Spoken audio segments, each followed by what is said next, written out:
जी, नमस्कार। विद्या भारती अखिल भारतीय शिक्षा संस्थान के विद्या भारती पूर्व छात्र परिषद जयपुर प्रांत की ओर से हम लोग करियर काउंसलिंग के सत्र का आयोजन कर रहे हैं और आज हमारे लिए बड़े गौरव का विषय है कि हमारे बीच में एक बहुत बड़ी शख्सियत, अंतर्राष्ट्रीय कथावाचक, मोटिवेशनल स्पीकर, आध्यात्मिक चिंतक देवी चित्रलेखा जी का मार्गदर्शन हमको मिलने वाला है। हम दीप प्रज्वलन के साथ आज के सत्र का प्रारंभ करेंगे।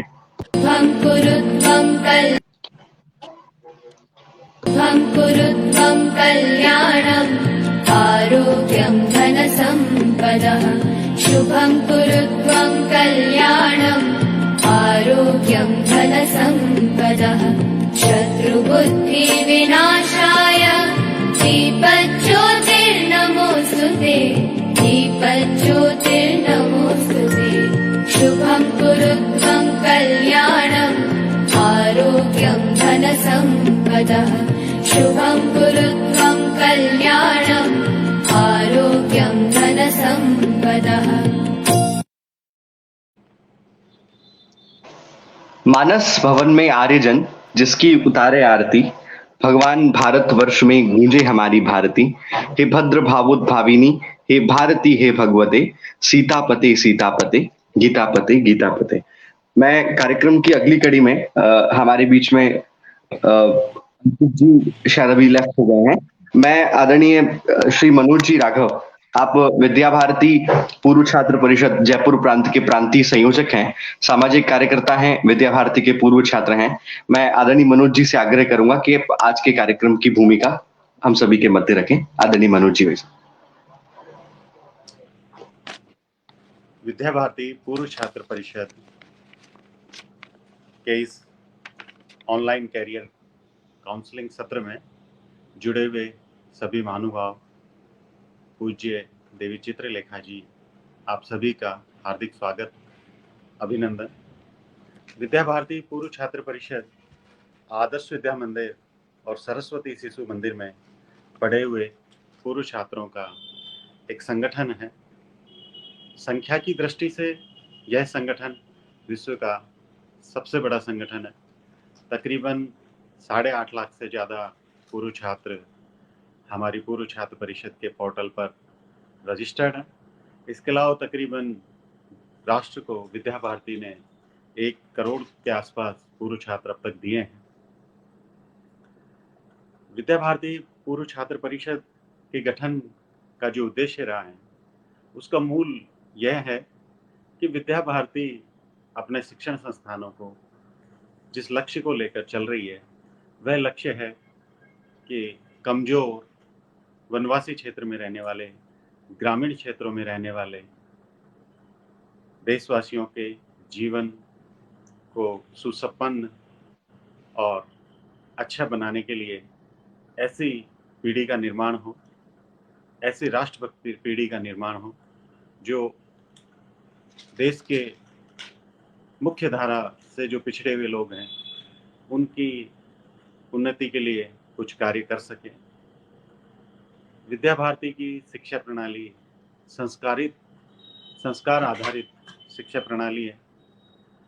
आध्यात्म का संस्कार आधारित शिक्षा प्रणाली में बहुत अधिक महत्व होता है। विद्या भारती के विद्यालयों में छात्रों को, गुरुजनों को और अपने से बड़ों को प्रणाम करना, शिक्षा प्रारंभ करने से पहले वंदना करना, सरस्वती वंदना, भारत माता की वंदना। इसके अलावा भोजन के समय भोजन मंत्र करना और उस दिन की शिक्षा के अंत में भी पुनः ईश्वर को स्मरण करना। इसके अलावा हमारे गुरुजनों का हमारे घरों में सतत संपर्क, इस तरह की संस्कार आधारित शिक्षा प्रणाली मूलतः आध्यात्म ही सबसे बड़ी चीज़ है। अगर आप आध्यात्मिक रूप से किसी बालक को मजबूत बना देते हैं तो निसंदेह वो एक अच्छा सुसंस्कारित भारतीय नागरिक, किसी भी देश का नागरिक बनेगा। तो आध्यात्म विद्या भारती का एक मूल, मैं मानता हूँ कि विद्या भारती के प्राण हैं, जो संस्कारों के माध्यम से विद्या भारती शिक्षा दे रही है। आज का जो विषय है छात्रों के जीवन में आध्यात्मिक उन्नति, यह विषय भी इसीलिए लिया गया है कि किस तरह से पूर्व छात्र या हमारे वर्तमान जो छात्र हैं वो आध्यात्म से जुड़कर किस तरह अपने जीवन को संपन्न और अच्छा बना सकते हैं। आज का पाठ्य जो हमें मिलेगा देवी चित्रलेखा जी का, मैं आशा करता हूँ सभी अभिभावक, पूर्व छात्र, आचार्य सभी इसको सुनकर लाभान्वित होंगे। धन्यवाद।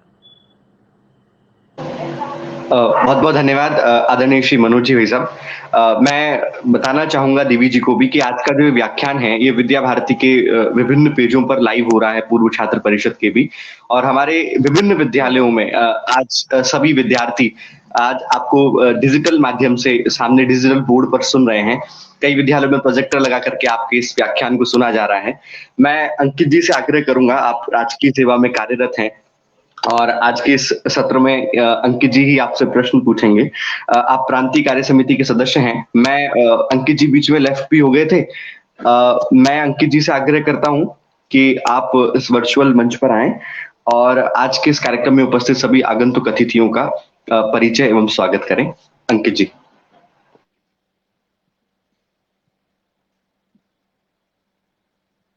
अंकित जी आपकी आवाज नहीं आ रही है शायद, आप एक बार लेफ्ट होकर के फिर से जुड़िए। जी, तब तक मैं बताना चाहूंगा कि विद्या भारती का उद्देश्य जो है वो हमारी नई युवा पीढ़ी में संस्कार सक्षम शिक्षा देने का उद्देश्य विद्या भारती लेकर के चल रही है। वनांचल में जो बंधु बांधव रहते हैं हम उनके लिए काम करते हैं। विद्या भारती इस देश का सबसे बड़ा गैर सरकारी शिक्षा देने वाला संगठन है। कई सारे संस्कार केंद्र विद्या भारती के चलते हैं। एकल विद्यालय विद्या भारती चलाता है। और विद्या भारती का जो ये पूर्व छात्र परिषद है, इसमें ऐसे पूर्व छात्र भी हैं जो देश के विभिन्न पदों पर बड़े बड़े विभिन्न पदों पर आसीन है।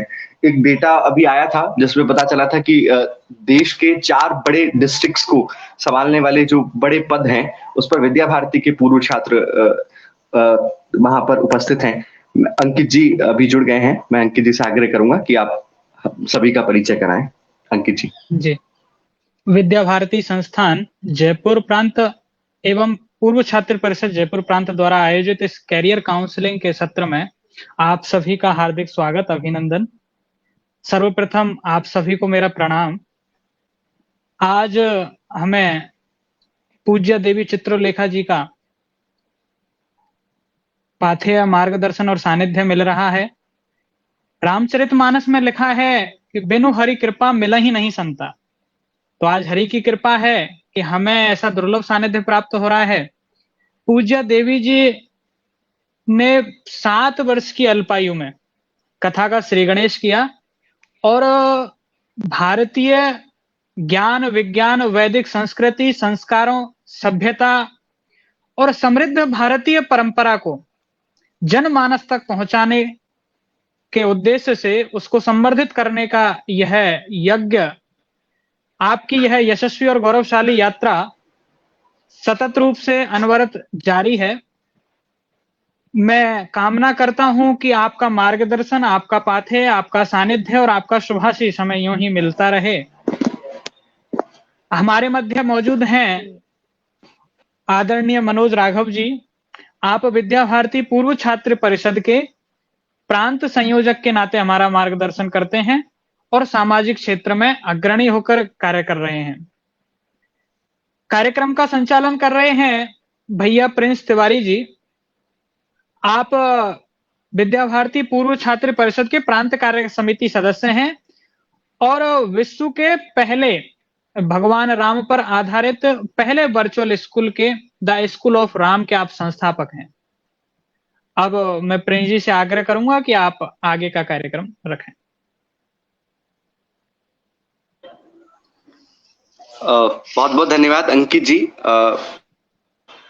आज के इस कार्यक्रम में सभी श्रोताओं का, जो भी ऑनलाइन माध्यम से इस कार्यक्रम को सुन रहे हैं, हमारे सभी भैया बहन जो अपने विद्यालयों में बैठ करके आज के इस कार्यक्रम को सुन रहे हैं, सभी आचार्यगण, सभी अभिभावकगण बहुत उत्सुक हैं कि देवी जी से कुछ प्रश्न पूछे जाएं और उनका उत्तर मिलकर के हम अपनी जिज्ञासाओं का समाधान करें। मैं अंकित जी से आग्रह करूंगा कि आप प्रश्नकाल प्रारंभ करें। आदरणीय अंकित जी। जी,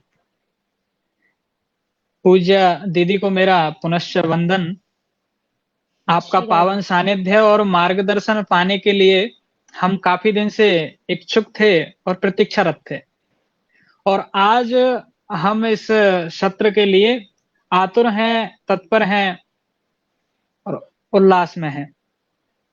अब मैं दीदी की अनुमति चाहूंगा, पूज्य देवी जी की, कि आप हमारे भैया बहनों की और हमारी जिज्ञासाओं को शांत करें। हमारे कुछ प्रश्न हैं, जैसा कि हम जी। विदित है कि हमारा विषय रखा गया है छात्रों के जीवन में आध्यात्मिक उन्नति।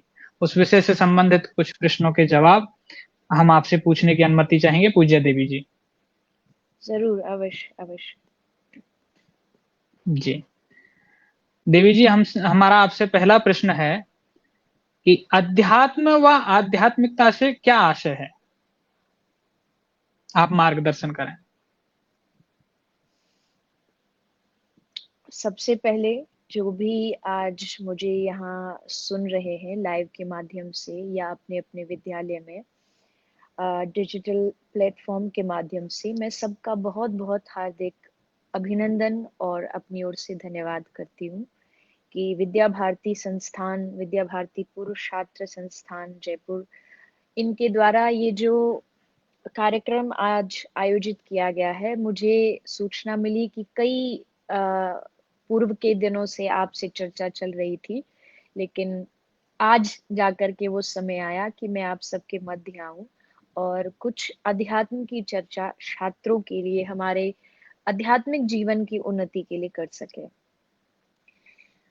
देखिए, अध्यात्म, जो प्रश्न आपने किया, अध्यात्म शब्द ही एक ऐसा है, अध्यात्म को सुनकर के हमारे मन में क्या आता है कि कोई व्यक्ति होगा जो रोज मंदिर जाता होगा, जो भगवान की मूर्ति के सामने बैठ कर के 2-4 घंटे भगवान का नाम जाप करता होगा।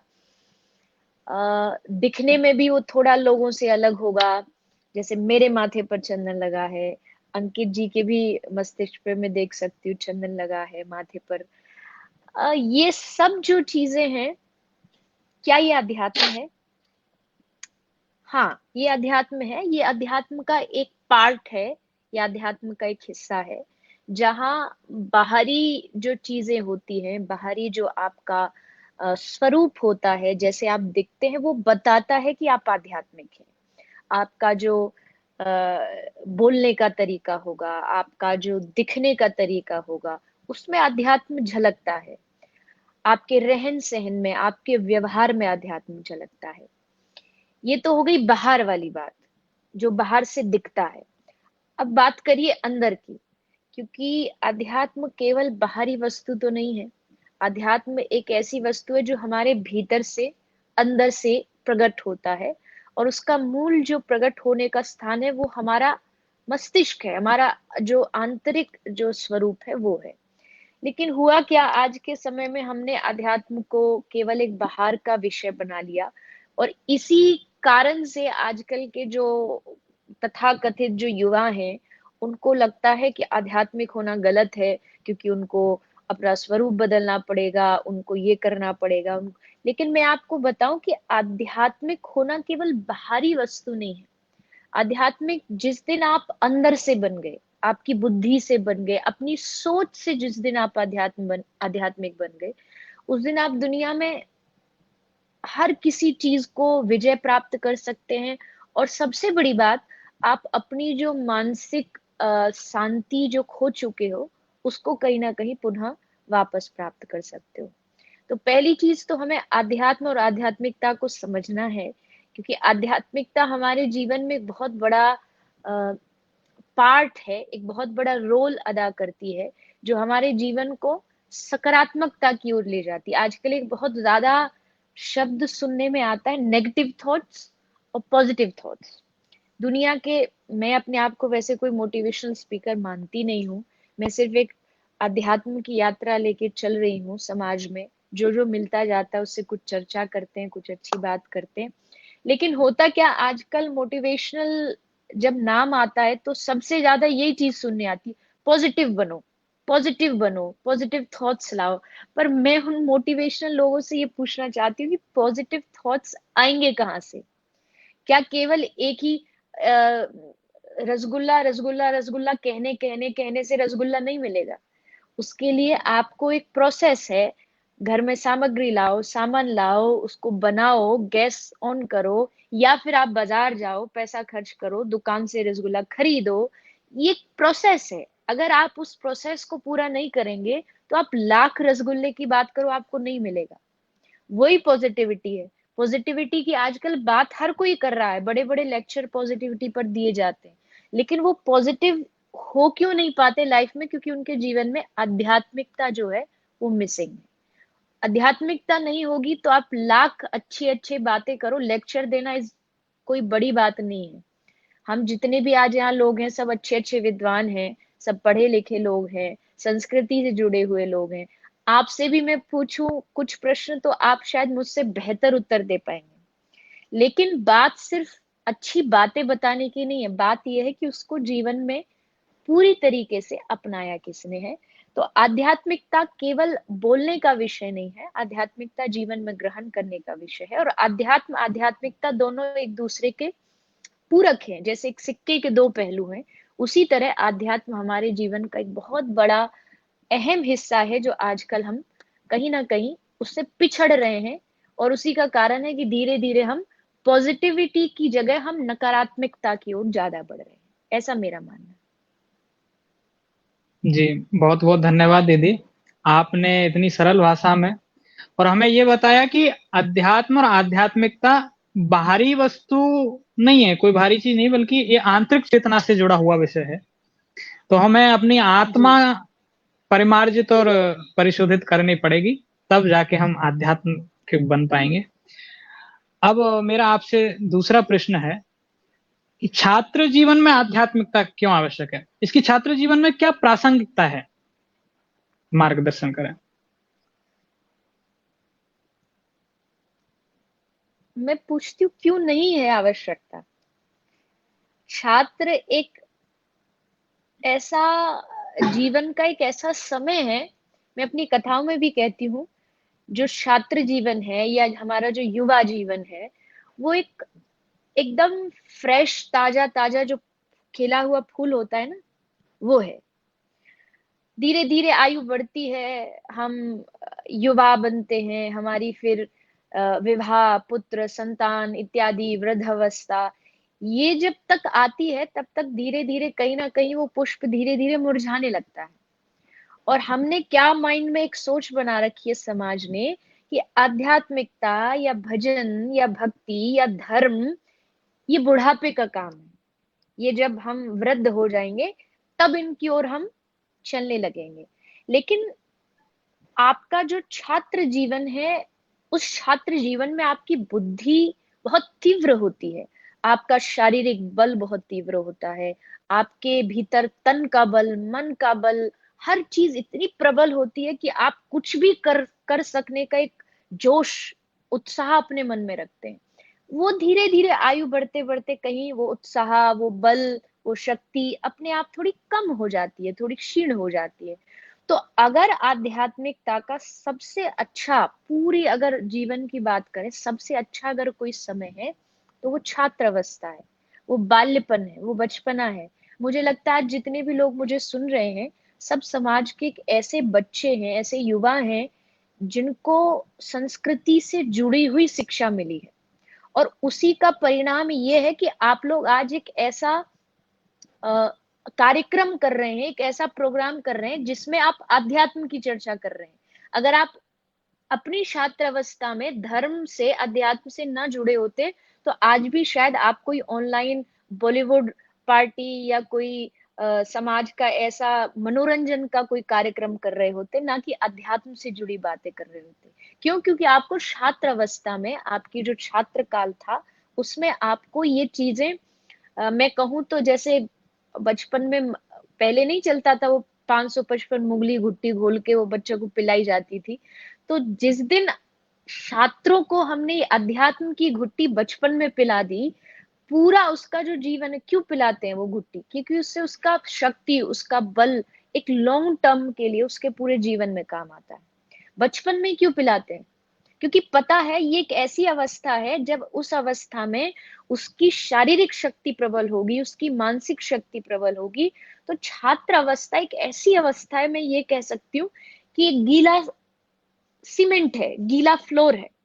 कई बार होता है ना, गीला नया नया कोई फ्लोर बनता है, नया नया सीमेंट बढ़ता है, तो उसमें जी पहले ही बाहर बॉर्डर लगा देते हैं कि इसमें आप घुसे ना, नहीं तो उसपे छाप छप जाएगी, क्योंकि वो अभी गीला है। तो छात्र जीवन जो है वो एकदम गीले सीमेंट के जैसे, आप जो उस पर लिखना चाहो, जो उसकी बुद्धि पर आप अंकित करना चाहो, वो तुरंत अंकित हो जाता है। इसलिए छात्र अवस्था एक ऐसी अवस्था है जहाँ आध्यात्मिक जरूरी जरूरी जरूरी ही है। अन्यथा आप सोचें, छात्र अवस्था में भी मैं बात कर रही हूँ, केजी से लेकर के उसकी 6-7 तक की जो पीरियड रहता है, इस पीरियड में तो उसको पूरी तरीके से अध्यात्म से जोड़ना चाहिए। ये जब उसकी फाउंडेशन मजबूत हो जाएगी, जब उसकी भूमिका मजबूत हो जाएगी, तो फिर आगे चल करके जब वो कॉलेज जाएगा, यूनिवर्सिटी जाएगा, बड़े बड़े संस्थानों में अपनी आगे की पढ़ाई शिक्षा ग्रहण करेगा, तो उसके भटकने का कोई चांस नहीं रहेगा। आजकल आप देखिए बड़े बड़े कॉलेज, बड़ी बड़ी यूनिवर्सिटियां में बच्चों में इतना भटकाव है, लोग बच्चे इतने ज्यादा भ्रमित हो चुके हैं कि उनको एंजॉयमेंट का मतलब ही नहीं पता। उनको लगता है एंजॉयमेंट के नाम पर वो पार्टी करें, खाएं पिएं, एक दूसरे के साथ घूमें। उनको लगता है बस यही हमारी लाइफ है, यही एंजॉयमेंट है। क्यों? क्योंकि उनकी जो फाउंडेशन थी छात्रवृत्ति में, जो उनको शिक्षा प्राप्त होनी थी, वो प्राप्त नहीं हुई। तो मेरे हिसाब से छात्र अवस्था सबसे अच्छी अवस्था है अध्यात्म को जानने की, अध्यात्म को समझने की। जी दीदी, आपने बिल्कुल सही कहा कि केजी से और 6वीं तक की कक्षा, इसमें ही व्यक्ति का जो नींव और आधार रखा जाता है। और हमारा सौभाग्य ये रहा कि हम विद्या भारती के विद्यालय में शुरू से जुड़े, केजी से ही जुड़े, और वहां आप जैसे आध्यात्मिक चिंतकों की और कथावाचकों की कथाएं, उनकी शिक्षाएं, उनके विचार हमें सुनने को मिलते थे। और वहां की संस्कृति और परंपराएं भी भारतीय हैं, वैदिक हैं, जिससे एक व्यक्तित्व का निर्माण होता है। और आपने एक बात और कही कि बुढ़ापे में हम जहां आध्यात्मिक चेतना को जागृत करने का प्रयास करते हैं, तो आपने बिल्कुल सही कहा, क्योंकि जब उम्र का 3/4 भाग निकल चुका हो तब हम आध्यात्मिक बने, तो फिर हम काफी जीवन का भाग निकाल चुके हैं, हमारा मतलब एक तरीके से व्यर्थ कर चुके होंगे। बहुत धन्यवाद दीदी, आप प्रेरणा की पुंज हैं, हमारी प्रेरणा की अक्षय स्रोत हैं। आपसे अगला प्रश्न जो हमारे छात्रों से आया है रखता हूं कि वर्तमान में पूर्व की तुलना में आज के छात्र आध्यात्मिकता से दूर हो रहे हैं, तो इसके समाज पर क्या नकारात्मक प्रभाव हमें देखने को मिल रहे हैं? कृपया आप बताएं। नकारात्मक प्रभाव तो बहुत ही ज्यादा है। मैं कितनी गिनती कराऊं, इतने हैं कि कभी कभी देख के लगता है कि क्या सचमुच जो आज शिक्षा बच्चों को दी जा रही है, क्या वो शिक्षा ही है, या केवल, देखिए दो चीज है। शिक्षा का मतलब आज के समय में लोगों ने क्या मान लिया है, इवन गलती में सिर्फ छात्रों की नहीं कह रही, यहाँ तक कि उनके अभिभावक, उनके टीचर्स, उनके समाज के अच्छे वर्ग के बड़े लोग जो उनसे आयु में बहुत बड़े, उनकी नजर में भी शिक्षा क्या है, 100 में से 99% मार्क्स ले आए, बस बच्चा बहुत पढ़ा लिखा है। उनकी नजर में अच्छे नंबर आने का मतलब शिक्षा है। उनकी नजर में ज्यादा से ज्यादा इंफॉर्मेशन उनके माइंड में स्टोर कर देना, ये शिक्षा है। लेकिन शिक्षा केवल 2+2 = 4 ये शिक्षा नहीं होती। मैं इसको सिर्फ एक इंफॉर्मेशन मानती हूँ। ये इंफॉर्मेशन है जो हमें बचपन में सिखा दी जाती है, लेकिन शिक्षा वो होती है जो वास्तविकता में आपको आपके जीवन के मूल्यों को समझाए, आपके जीवन की वैल्यूज को समझाए। आपने अभी एक बात कही, आप सब विद्या भारती से बचपन से, केजी से जुड़े। मैं आपसे एक बात पूछती हूँ, आप जितने छात्र यहाँ हैं, क्या आपने कभी अपने विद्यालय में, जब आप छोटे थे, आप स्कूल में पढ़ते थे, क्या आपने कभी कोई अपने विद्यालय में कोई काउंसलर देखा था कि काउंसलर कोई आए और आकर के आपकी काउंसलिंग करे, आपके माइंड नहीं के लिए देखा। आपको क्या करना चाहिए, क्या नहीं करना चाहिए? लेकिन आज के आप कोई भी कॉन्वेंट स्कूल में चले जाइए, वहां आपको एक काउंसलर चाहिए ही चाहिए जो बच्चों की काउंसलिंग करता है। कारण क्या? मैं कॉन्वेंट स्कूल के विरुद्ध में नहीं हूँ, मैं खुद भी एक इंग्लिश मीडियम स्कूल से पढ़ी हूँ, लेकिन कारण क्या है कि यहाँ कहीं ना कहीं जिस शिक्षा पद्धति को हम पढ़ा रहे हैं, उसमें हम बच्चों को अंधकार की ओर ज्यादा ले जा रहे हैं प्रकाश की जगह। यहाँ यहाँ जितने भी आज विद्या भारती के बच्चे हैं, उनके भीतर जो संस्कार हैं, उनके संस्कार उनकी शिक्षा से आए हैं। पहले के समय में हर बच्चे बच्चे को गाय का प्रस्ताव याद था, और उसकी पहली लाइन ही शुरू होती थी, गाय हमारी माता है। तो गाय हमारी माता है, ये बच्चों को बचपन से ही उनके दिमाग में एकदम फीड हो जाता था, गाय हमारी माँ है। आज के बच्चों से आप पूछिए, आज के बच्चों को गाय कौन है, गाय हमारे धर्म में क्या स्थान रखती है, मालूम ही नहीं। आज धर्म निरपेक्षता के नाम पर हम ग से गधा पढ़ा सकते हैं, पर ग से गाय नहीं पढ़ा सकते। क्यों? क्योंकि वहां धर्म के ठेकेदार खड़े हो जाएंगे कि नहीं, ये तो धर्म के प्रति ज्यादा लोगों को जागरूक किया जा रहा है। तो क्यों? क्योंकि यहाँ की शिक्षा में बदलाव आया है। और जिस शिक्षा की हम बात कर रहे हैं, बाहर जो वेस्टर्न कल्चर है, वेस्टर्न कल्चर में भी मैं बहुत जाती हूँ, मैंने बहुत एनालाइज किया है, बहुत ध्यान से देखा है। वहां के बच्चों को जो ऐसे स्कूली शिक्षा प्राप्त करके उनको ये नहीं पता कि उनके घर में कोई साधु आता है तो उसको प्रणाम कैसे किया जाता है। उनको ये नहीं पता कि घर में कोई बड़ा आता है तो उसको पैर।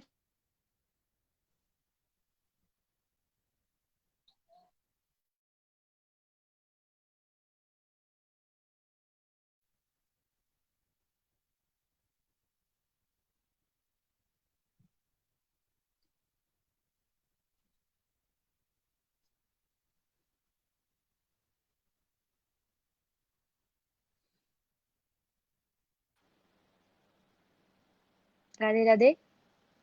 जी राधे राधे देवी। हाँ, शायद थोड़ा नेटवर्क कुछ प्रॉब्लम। जी।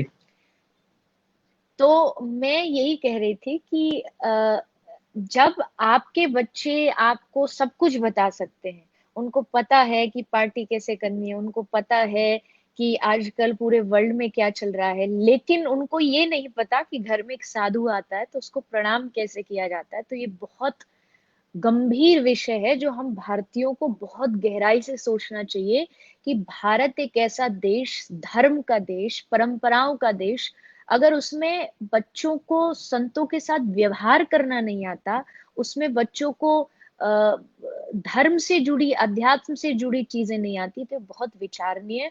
और उसी का परिणाम ये हो रहा है कि युवा धीरे धीरे धर्म से, अध्यात्म से हट रहे हैं। लेकिन इसमें बहुत बड़ा जो रोल है, मुझे लगता है टीचर्स कर सकते हैं, अध्यापक कर सकते हैं, अभिभावक कर सकते हैं।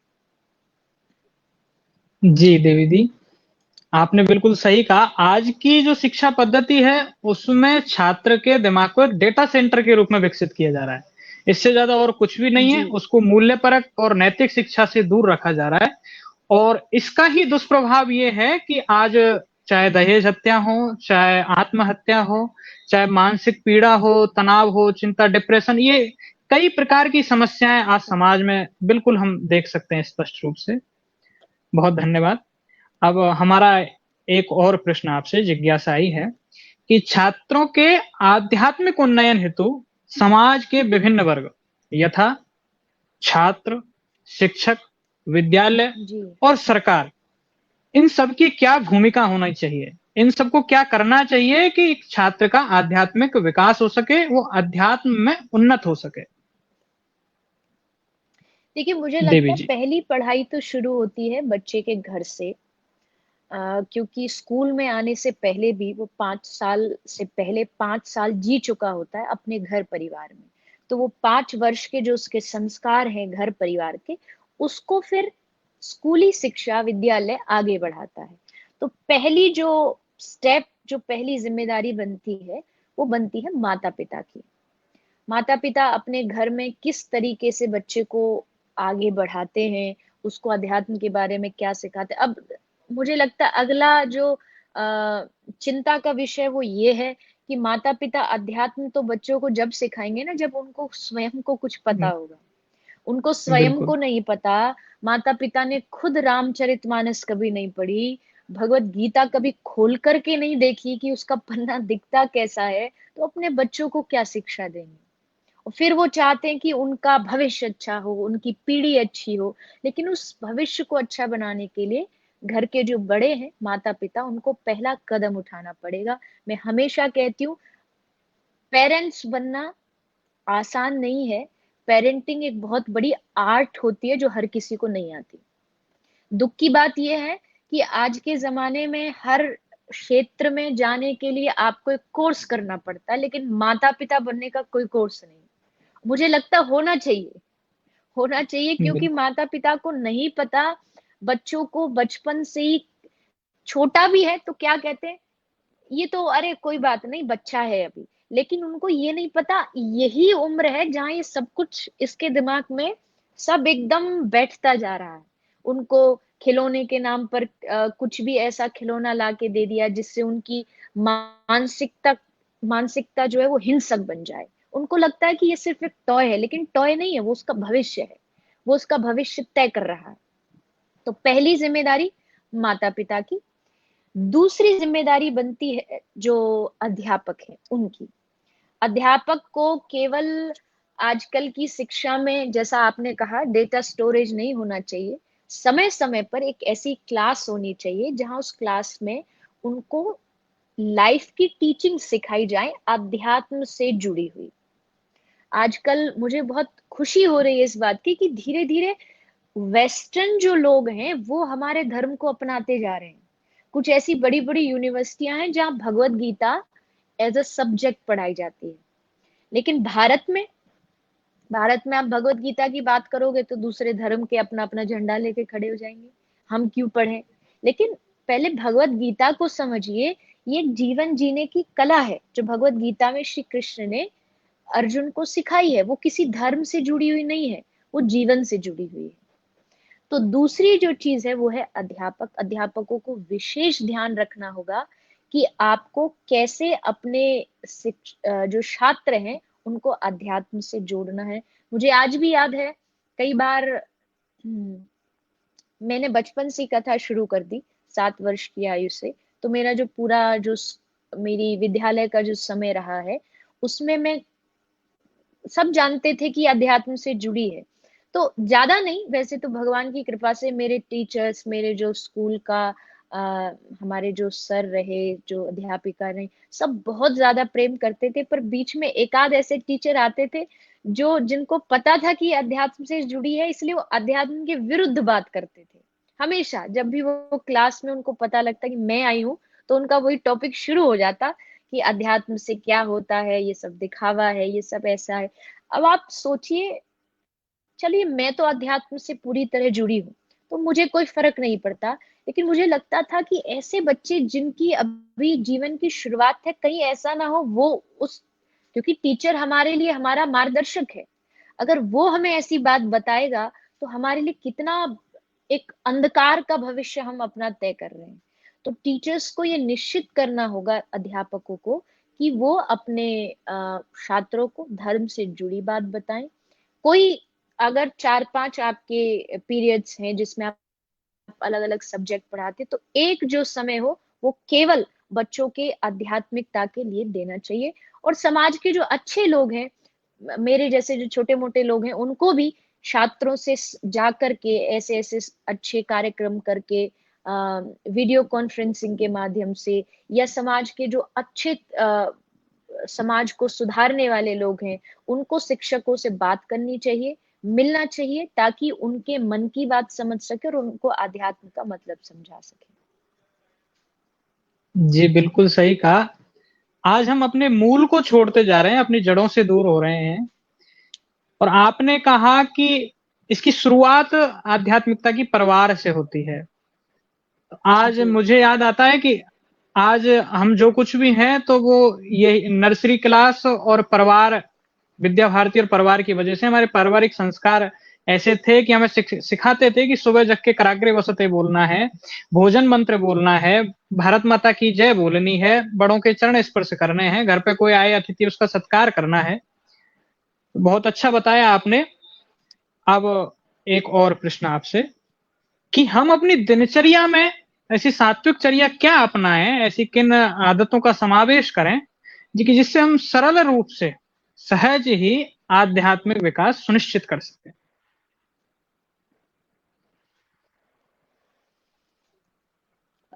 देखिए उसमें कई सारी चीजें हैं। पहली चीज तो मुझे लगता है कि हर छात्र को अपने जीवन का कुछ समय ऐसा निश्चित करना चाहिए जब वो अध्यात्म से जुड़े लोगों की बातें सुने, जिसे हम सत्संग कहते हैं। सत्संग एक ऐसा माध्यम है जो आपके जीवन में आध्यात्मिकता को बहुत आसान तरीके से आपको प्रदान कर देता है। लेकिन आजकल परेशानी ये है, हमारे पास सुविधाएं सब हैं, हमारे पास सोशल मीडिया है, हमारे पास सारी सुविधाएं, लेकिन उसके बाद भी हम उसको गलत चीजों में ज्यादा उपयोग गलत चीजों में उपयोग करने की वजह से। मेरी आवाज आ रही है आपको? जी दीदी आ रही। तो गलत चीजों में उनका उपयोग करने की वजह से हम सत्संग से दूर हो गए हैं। तो छात्रों से मेरा निवेदन है, और छात्रों के जो अभिभावक हैं उनसे भी निवेदन है, ऐसा न सोचें कि अगर हमारा बच्चा सत्संग सुनेगा तो उसकी पढ़ाई कम हो जाएगी, या अगर वो सत्संग सुन रहा है तो कई बार हम माता पिता ही बोल देते हैं कि ये तो टाइम वेस्ट है, इससे अच्छा पढ़ाई करो, सत्संग सुनने से अच्छा है तुम पढ़ाई करो। लेकिन उनको ये नहीं पता कि जब तक इसके भीतर सत्संग की समझ नहीं आएगी तो उस पढ़ाई का भी कोई फायदा नहीं। आप देखिए बड़े बड़े आतंकवादी हुए, क्या वो पढ़े लिखे नहीं थे? बड़े बिल्कुल। बड़े अच्छी अच्छी यूनिवर्सिटियों से पढ़ करके आए थे, लेकिन उन्होंने किया क्या?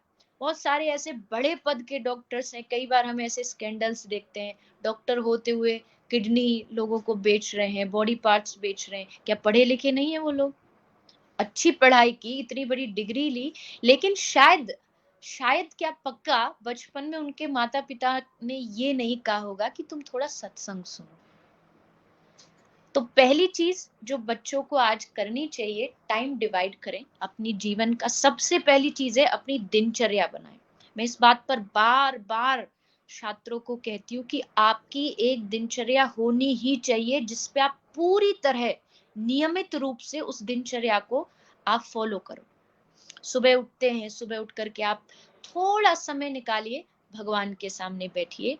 आपके परिवार में अगर कोई गुरु है, उन्होंने जो मंत्र दिया है उसका थोड़ा जाप करिए, क्योंकि आपकी दिन की शुरुआत होनी चाहिए एक बहुत ही सुंदर तरीके से, क्योंकि वही उसी पर निर्भर करता है आपका दिन कैसा जाता है। पर आजकल के छात्रों को देखो, उठते ही उठते उनको व्हाट्सएप चलाना होता है, उठते ही उठते उनको फोन चलाना होता है। तो जब आपकी दिन की शुरुआत ही ऐसी हो रही है तो अंत तो बहुत ही बुरा होगा। तो इसीलिए सुबह का समय, थोड़ा समय आप अपनी पूजा के लिए निकालिए। आप बहुत भाग्यशाली हैं कि आपको भारत भूमि में जन्म मिला है, आपको सनातन धर्म में जन्म मिला है। उसके महत्व को समझिए, उसकी वैल्यू को समझिए। तो सुबह अपनी पूजा का समय निकालिए, उसके बाद फिर आप अपना खाना पीना, स्कूल कॉलेज जॉब जो कर रहे हैं आप वो करिए। उसके बाद जो मैंने आपसे कहा, थोड़ा सत्संग का समय निकालिए। अगर आप सत्संग से जुड़ जाएंगे तो धीरे धीरे अध्यात्म आपके जीवन में आएगा। तीसरी चीज, पढ़ने का अभ्यास शुरू करिए। आजकल ये जो बढ़ गए हैं हमारे पास सोशल मीडिया का सिस्टम, यूट्यूब इत्यादि, अच्छा है। मेरी खुद की कथाएं लोग यूट्यूब पे सुनते हैं तो मैं उसको बुरा कैसे बोलूं, लेकिन इससे निकल करके भी, डिजिटल वर्ल्ड से निकल करके थोड़ा किताब पढ़ने की आदत डालिए। आजकल बहुत सारे ऑप्शन हो गए हैं कि आप किताबों को भी, बहुत सारी चीजें आती हैं उस पे पढ़ सकते हो, लेकिन मैं कह रही हूँ आप किताब पढ़ने की आदत डालिए। आप किताब पढ़िए, एक पेंसिल लीजिए, जो चीजें आपको उस किताब में अच्छी लगती हैं उनको आप टिक लगाते जाइए, ताकि कभी भी आज से 10 साल बाद भी अगर आप उस किताब को खोलें तो आपको पता लगे कि आपने ये चीज पढ़ी है और ये आपके लिए महत्वपूर्ण है, ये आपके लिए जरूरी है। और ये मैं स्वयं करती हूँ और इससे मुझे बहुत फायदा होता है, इसलिए मैं आज ये बात यहाँ पर अपना अनुभव बता रही हूँ। तो थोड़ा सा पढ़ने की आदत डालिए। और कोई भी जीवन में बहुत जरूरी एक और लास्ट चीज जो मैं आपको बता रही हूँ आध्यात्मिकता के लिए, अपने जीवन में अंग्रेजी में जिसे कहते हैं ना मेंटोर, जो आपको गाइड करता है, ऐसा एक जी मेंटोर रखिए। आपके घर का कोई सदस्य हो या घर के बाहर कोई गुरु रूप में हो, आपका कोई भी रिश्तेदार हो सकता है, कोई संत हो सकता है, गुरु हो सकता, कोई भी अपने जीवन में एक मेंटोर रखिए जो समय समय आपको आध्यात्म की शिक्षा। ये कुछ कुछ चीजें हैं, अगर आप करेंगे तो मुझे लगता है कि आध्यात्मिकता की ओर आपकी रुचि बढ़ने लगेगी। जी बिल्कुल दीदी, आपने सही कहा कि हमें अपना एक आदर्श बनाना चाहिए, गुरु बनाना चाहिए जो हमें एक उचित राह प्रदान करे, एक दिशा प्रदान कर सके जिस पर हम अपना जीवन के पथ पर उस पर आगे बढ़ सकें। आपने एक बात और कही कि आतंकवादी भी पढ़े लिखे होते हैं। कितनी अच्छी बात है कि जब तक शिक्षा का स्वरूप सही नहीं होगा तो उस शिक्षा का नकारात्मक फायदा, नकारात्मक भी हो सकती हाँ है वो। जी। ये आपने बहुत अच्छी बात कही। तो शिक्षा जब तक समाज के लिए हितकारी नहीं हो तब तक उस शिक्षा का कोई महत्व नहीं रह जाता। एक बात और कही कि हम अपने पुरातन स्वरूप को भूलते जा रहे हैं। हमें अपने पुरातन वैभव का भान नहीं है, उसकी पहचान नहीं है, उस पर गौरव नहीं है। मैंने 2 दिन पूर्व दैनिक भास्कर अखबार पढ़ रहा था। उसमें एक खबर थी कि ब्रिटेन में गाय थेरेपी चल रही है, काऊ थेरेपी चल रही है कि जो लोग डिप्रेशन का शिकार हैं कई-कई वर्षों से, उनको एक कंपनी ने सेंटर बनाए हैं, वहाँ गायों को रखा है, तो वो दिन भर वहीं रहते हैं, उन गायों को सहलाते हैं और उसका सकारात्मक प्रभाव ये है कि कई लोग तो डिप्रेशन से एकदम बाहर निकल चुके हैं। तो उन लोगों ने जाना जी है, माना है, अपनाया है और अपन लोग भूल रहे हैं। बिल्कुल, बहुत अच्छा बिल्कुल। कहा। मैं आप आप जो बता रहे हैं मैंने भी वो पढ़ा था और मुझे पढ़ के बहुत अच्छा लगा, क्योंकि मैं खुद एक गौ माता की सेवा से जुड़ी हुई हूँ। यहाँ तक कि अभी मैं पिछले महीना इंग्लैंड थी, तो वहाँ मैं खुद 2 गौशाला में गई, जहाँ जी, लोग गौशाला में आते, वहाँ के जो डॉक्टर्स हैं वो इस चीज़ को प्रिस्क्राइब कर रहे हैं अपनी लिस्ट में कि आप जाइए। उनके लिए, यद्यपि उनके लिए गाय एक पशु है, वो माँ के समान नहीं मानते, लेकिन फिर भी वो जानते हैं कि उसके पास आप बैठोगे तो आपको थोड़ा-सा एक सकारात्मक ऊर्जा मिलती है, आपकी मानसिकता ठीक होती है। वहीं अगर आजकल की बात करें, हम अपने भारत की करें, तो यहाँ के बच्चों में अभी गाय को लेकर के, अपने धर्म को लेके कोई जागरूकता नहीं है। तो आपने बिल्कुल सही कहा, आप शिक्षा वो है ही नहीं जो आपको अपने धर्म और अध्यात्म से दूर करे, ऐसा मेरा मानना है। बिल्कुल।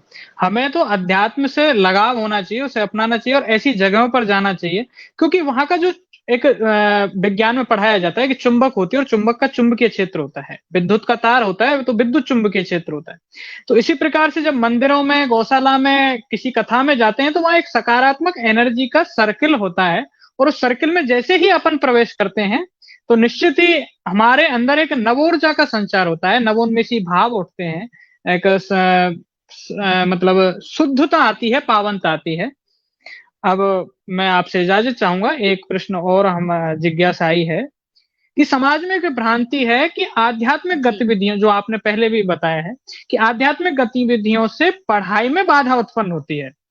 मैंने कई अभिभावकों को देखा है, जैसे ही कोई छात्र भजन कर रहा है, कहीं मंदिर में जा रहा है, तो वो उससे जो आपने कहा था कि टोकते हैं कि पढ़ाई कर, इन चीज़ों में क्या रखा है? इनको तो बाद में कर लेना। तो इस पर आपका क्या मत है? क्या जी। विचार है? इसका मतलब ये है कि आपको असल में कोई मानव नहीं चाहिए, आपको बस एक एटीएम मशीन चाहिए अपने बच्चे के रूप में, जो कुछ अच्छी सी डिग्री ले ले, अच्छे पद पर पहुंच जाए, बढ़िया बढ़िया पैसा कमाए, अच्छी सैलरी लेकर के आए, घर आपका पैसों से बढ़िया चलता रहे। इसका सीधा सा मतलब यही है कि आपको सिर्फ पैसे से लेना देना है, आपको उसके व्यक्तिगत जीवन से या आपको समाज से कोई लेना देना नहीं है, तभी आप ये बात अपने बच्चों को कह सकते हैं। लेकिन ये बहुत बड़ी नासमझी है, क्योंकि हर एक माता पिता को ये समझना होगा, जैसे हमारी पहले भी इसी टॉपिक पे तब से ये विषय चल रहा है, कि आध्यात्मिकता के बगैर एक छात्र का जीवन ऐसा है जैसे बिना नमक के सब्जी। उसमें आप इंफॉर्मेशन डाल दो, डेटा डाल दो, ठीक है, वो भी अच्छा है, वो जरूरी है आज के लिए, मैं मना नहीं कर रही। जैसे सब्जी में हल्दी भी जरूरी है, मिर्च भी जरूरी है, मसाला जरूरी है, लेकिन सब कुछ होते हुए अगर नमक नहीं होगा तो वो सब्जी बेकार है, आप उसे नहीं खाएंगे। ठीक उसी तरह ये सारी चीजें थोड़ा थोड़ा मिर्च मसाला है, लेकिन आध्यात्मिकता वो नमक का काम करता है, जिसके बगैर आपकी सब्जी, आपका भोजन बेकार है। अगर वो नहीं होगी तो आप बच्चों को लाख कोशिश करो, लाख पढ़ाओ, अच्छी अच्छी बड़ी बड़ी डिग्रियां दिलाओ, लेकिन उससे कोई लाभ नहीं होगा। इतिहास पढ़ लीजिए, इतिहास में जितने भी लोग थे, जितनी भी स्कूली पद्धति थी, चलिए स्कूल विद्यालय ये सब तो बाद में बने, हमारी जो पद्धति है वो गुरुकुलीय शिक्षा रही है। और गुरुकुल में बच्चों को क्या सिखाया जाता था? वेद पाठ मंत्रोच्चारण ये सब तो था ही, लेकिन सुबह ब्रह्म मुहूर्त में उठना, शिखा रखना, क्या पहनना है, वो वेशभूषा। तो अब आप कहेंगे कि बच्चों के जीवन में वो आध्यात्मिकता पढ़ाई में अगर बाधा बनती तो शिवाजी जैसे बच्चे नहीं होते। हमारे इस देश में बड़े बड़े जो भक्त हुए हैं, राष्ट्रभक्त, आज के समय में ऐसा नहीं है कि आज के समय में राष्ट्रभक्त नहीं है, भगवत भक्त नहीं है, बहुत हैं, लेकिन फिर भी उनका नाम क्यों लिया जाता है जो इतिहास में हुए थे? आप चाहते तो हैं कि आपके समाज में ऐसे लोग आए, लेकिन उन लोगों को बनाने के लिए आपको अपने बच्चों को तैयार करना होगा ना। वही वाली कहावत है कि सबको पता आज देश को एक भगत सिंह चाहिए, भगत सिंह पैदा होना चाहिए, सही पर है। मेरे घर में नहीं, पड़ोस। ये सोच हमारे मन में है कि राष्ट्रभक्त हो तो, लेकिन हम तो अपने बच्चों को पैसे का भक्त बनाएंगे बस। और वही हो रहा है। आजकल के बच्चे, यकीन मानिए, सिर्फ एटीएम मशीन बनते जा रहे, पैसा कमाओ। उनको बचपन से ही ये फीड किया जा रहा है कि पैसा जरूरी है। अब पैसे को कमाने के लिए कुछ भी करो, चाहे झूठ बोलो, चोरी करो, गलत काम करो, और यही कारण है कि बच्चे धीरे धीरे गलत चीजों की ओर बढ़ने लगे और अपने धर्म से अलग हो रहे हैं। अभी आपने एक बात कही थी तो मुझे अचानक से याद आया, आजकल के बच्चों की समझ ऐसी बन चुकी है, आपने कहा सकारात्मक ऊर्जा। हमारा धर्म कब से कहता आ रहा था कि सतोगुण, रजोगुण, तमोगुण ये गुण होते हैं, जो खाने में भी होते हैं, जो पहनने में भी होते हैं, बोलने में भी होते हैं। किसी ने नहीं माना। युवा बोले कि ये हम क्यों माने, लेकिन उसी को वेस्टर्न कल्चर के साइंटिस्टों ने आके बोल दिया कि जी वाइब्स होती हैं, अंग्रेजी शब्द दे दिया, गुड वाइब्स और बैड वाइब्स। सारे युवा उसके पीछे पड़ गए, हाँ बड़ी अच्छी नई चीज आई है कुछ मार्केट में, गुड वाइब्स बैड वाइब्स। अरे तुम्हारा धर्म सदियों से कहता आ रहा है कि सकारात्मक ऊर्जा होती है, नकारात्मक ऊर्जा होती है। वहां तुमने उस चीज को माना नहीं, विज्ञान ने एक नया अंग्रेजी का तुमको शब्द दे दिया तो तुम मानने लगे। वाइब्रेशन होती है, विज्ञान कह रहा है भोजन में वाइब्रेशन होती है। आजकल आप देखो युवाओं में ऐसा ट्रेंड चला हुआ है नॉनवेज खाने का। क्यों? क्योंकि ये वही बच्चे हैं जिनका आप कह रहे हैं ना, जिनके माँ बाप जब वो सत्संग या कथा सुन रहे होते तब कहते हैं कि ये टाइम वेस्ट है, इससे अच्छा पढ़ाई करो। ये वही बच्चे हैं, क्योंकि उनके माता पिता ने उनको यही सिखाया कि तू पढ़ाई कर, बस जीवन में जीवन कैसे जीना ये मत सीख। उनको पता ही नहीं। आपको पता होगा, आप विद्या भारती से जुड़े सब लोग हैं, एक बहुत बड़ी जी। यूनिवर्सिटी है दिल्ली की, जेएनयू यूनिवर्सिटी। उस यूनिवर्सिटी के बच्चों ने प्रस्ताव रखा था आज से कुछ साल पहले कि हमें अपनी यूनिवर्सिटी में बीफ पार्टी करनी है। मुझे लगता है ये छात्रों के लिए सबसे बड़ा कलंक का विषय था जिस दिन छात्रों ने ये बात उठाई कि हमें बीफ पार्टी करनी। भारत जैसे देश में अगर आप गौ मांस खा रहे हो छात्र हो करके, तो सोचो भविष्य कितना खतरनाक है। तो जो माँ बाप गलती से भी ये बच्चों को कह रहे हैं ना कि आप पढ़ाई की जगह सत्संग की जगह पढ़ाई करो, तो उनको ये समझना चाहिए ये चारों ओर जो हो रहा है ना, ये इसी की वजह से हो रहा है, क्योंकि आपके जो बच्चे हैं वो अध्यात्म से, सत्संग से दूर हैं। मैं तो कहती हूँ कि बच्चों के लिए 6 दिन आप पढ़ाई का रखिए, उनको कहिए कि 6 दिन पढ़ाई करें, लेकिन एक जो रविवार का दिन है, पूरा परिवार बैठिए, पूरा परिवार बैठ करके सत्संग करिए। बाहर कहीं नहीं जा सकते, कोई बात नहीं, आप खुद हाथ में भगवत गीता लीजिए और अपने बच्चों को सुनाइए। ये चीजें माता पिता समझ गए, उस दिन हर छात्र सकारात्मकता की ओर जाएगा और अध्यात्म की ओर जाएगा। जी दीदी, मेरा विश्वास है कि लोग ये फिर से अपनाएंगे हमारी वैदिक परंपराओं से, उन वैदिक परंपराओं को अपनाएंगे। ये लोग हमारी नहीं मानेंगे, लेकिन डॉक्टरों की और वैज्ञानिकों की मानेंगे। अभी डॉक्टर और पाश्चात्य वैज्ञानिक भी कहते हैं कि जैसे ही हम जगते हैं तो तुरंत उठना नहीं चाहिए, इससे हार्ट अटैक की समस्या आती है। तो वो तो हमारे पूर्वज वैसे भी कहते थे, और विद्या भारती के विद्यालयों में सिखाया भी जाता है कि हमें जैसे ही हम बिस्तर छोड़ें तो एक बार बैठें और कराग्रे वसते लक्ष्मी करमध्य सरस्वती इसका पाठ करें, धरती को प्रणाम करें, उसको छुएं, उसके प्रति आभारी रहें, कृतज्ञ अनुभूति करें, तब फिर खड़े हों। अब आज उसको डॉक्टर कह रहे हैं, लोग अपना रहे। तो चलो, कुछ लोगों के समझ में आ रहा है। और आपने एक बात कही कि आजकल वास्तव में आदमी को एक मशीन बना दिया।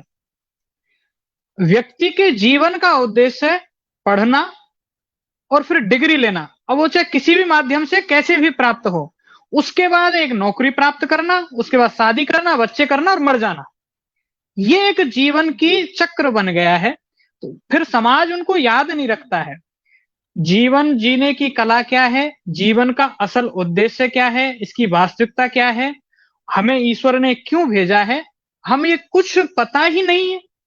व्यक्ति का केवल शैक्षिक विकास हो रहा है, बौद्धिक, मानसिक, चारित्रिक, नैतिक, आध्यात्मिक, ये विकास से हम दूर होते जा रहे हैं। और इन सब विकासों के लिए, कि जो कहें कि व्यक्तित्व के सकल, समग्र और सर्वांगीण और चहुमुखी विकास के लिए आध्यात्मिकता का होना आवश्यक है। ये आपकी बातों से हमें सार रूप में समझ में आया। आज का यह संवाद निश्चित ही समाज के सभी वर्गों को, जनमानस को विशेषतः लाभप्रद रहेगा, शिक्षाप्रद रहेगा।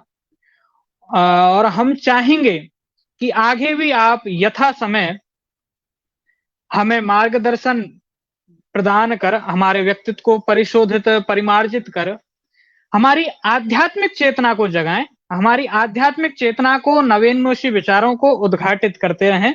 और हम पर आपका शुभाशीष यूं ही बना रहे। काफी छात्र, शिक्षक, प्रधानाचार्य और भी अन्य लोग आपको लाइव देख रहे हैं। तो अब एक अंतिम की, इतने लोगों को आपका एक अंतिम प्रेरक संदेश क्या होगा?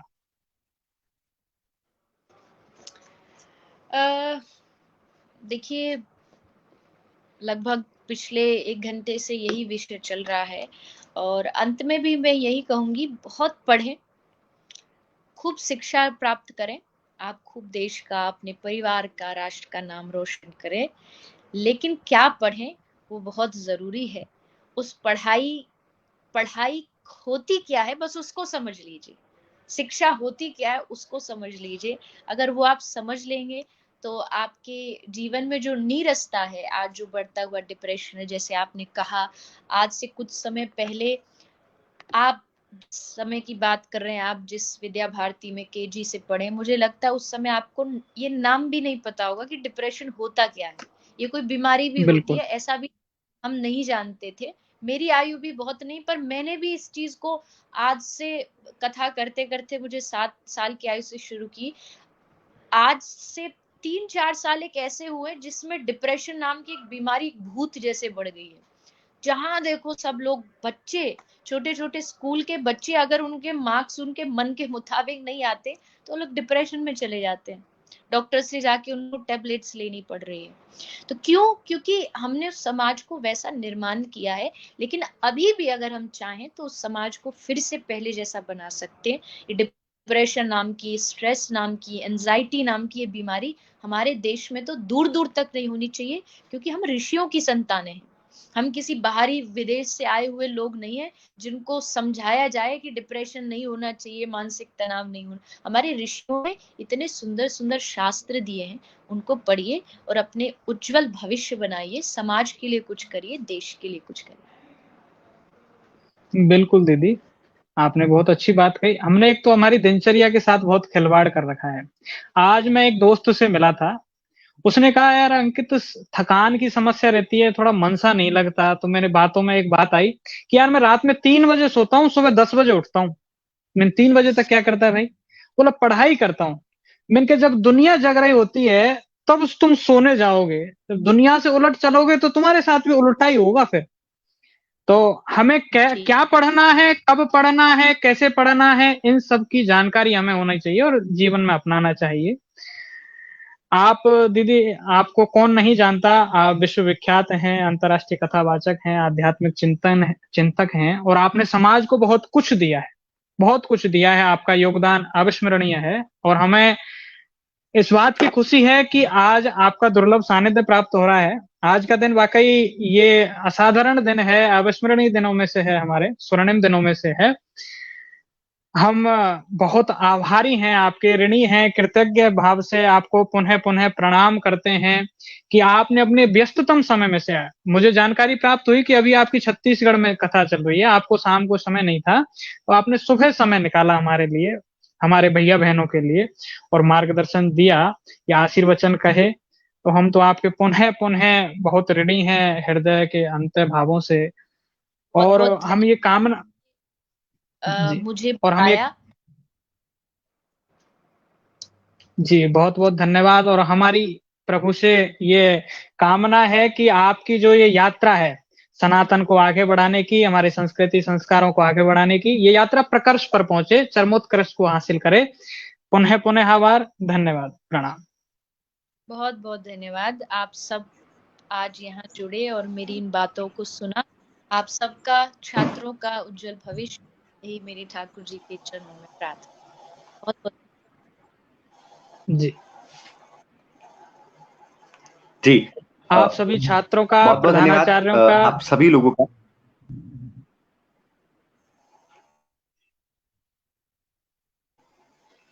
जी, जी, आप तो एक सभी शांति पाठ के लोगों साथ का, अपन का जितने भी लोग आपके, हाँ, शांति पाठ के साथ कार्यक्रम का समापन करते हैं। सर्वे भवन्तु जी, सुखिनः, सर्वे सन्तु निरामया, सर्वे भद्राणि पश्यन्तु, मा कश्चित् दुःखभाग् भवेत्। ओम शांति ही शांति शांति। जितने भी दर्शक आज के इस कार्यक्रम को फेसबुक, यूट्यूब और विभिन्न विद्यालयों में जो विद्यार्थी ऑनलाइन माध्यम से इस कार्यक्रम को सुन रहे हैं, सभी प्रत्यक्ष अप्रत्यक्ष श्रोताओं का, आज के इस कार्यक्रम में जो लोग इस कार्यक्रम की रिकॉर्डिंग को बाद में देखेंगे, सभी का बहुत बहुत धन्यवाद, बहुत बहुत आभार। राधे राधे। जी, सभी को राधे-राधे, प्रणाम।